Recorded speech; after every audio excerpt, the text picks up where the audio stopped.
দেশের প্রেসিডেন্ট ওমর রাদিয়াল্লাহু তাআলা রাত্রের বেলা অন্ধকারের মধ্যে ঘুরতেছে ফিরতেছে।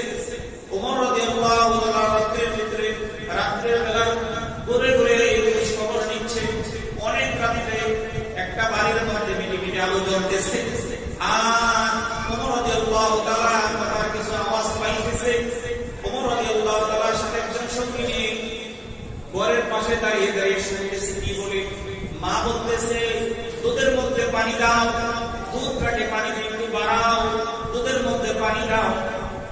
মেয়েটা বলতেছে, মা দুধের মধ্যে পানি দিব, দুধ বাড়াবো, দুধ বাড়াইলে টাকা বেশি আসবে।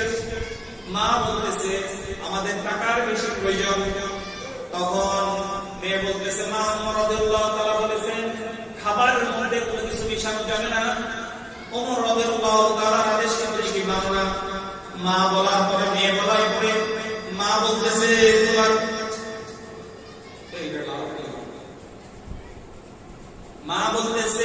তোমার ওমর কি এখানে বাড়ির পাশে কি দেখতেছে নাকি? মেয়ে বলতেছে, মেয়ের ইমানের কত জোর, মেয়েটা কত ইমানের উপর কত জোর। মেয়েটা বলার পরে, মা বলার পরে মেয়ে বলতেছে, মা ওমরের আদেশকে তুমি মানো না। মা বলতেছে, ওমর তো দেখে নাই আমাদের টাকার প্রয়োজন। মেয়ে বলতেছে, না মা, ওমর না দেখলে কি হবে? যিনি মহান রব, যিনি স্রষ্টা আল্লাহ তাআলা, সেই আল্লাহ তাআলা আমাদের এই কার্যকলাপটা দেখতেছে। সুবহানাল্লাহ।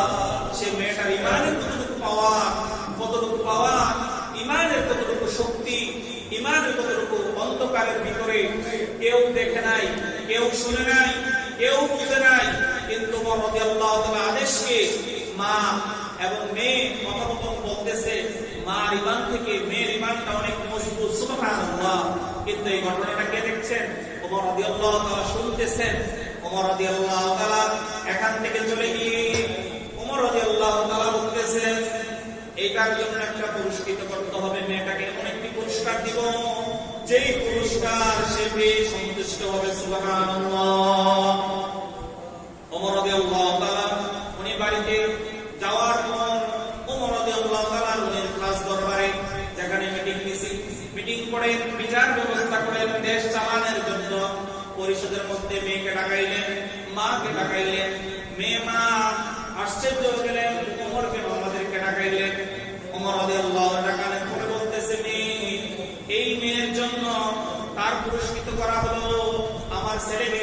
ওমর রাদিয়াল্লাহু তাআলার ছেলেকে ডেকে এনে বলতেছে, আজকে এই মেয়েকে তুমি বিবাহ করবা, আমি এই মেয়ে খুঁজতেছি। সুবহানাল্লাহ।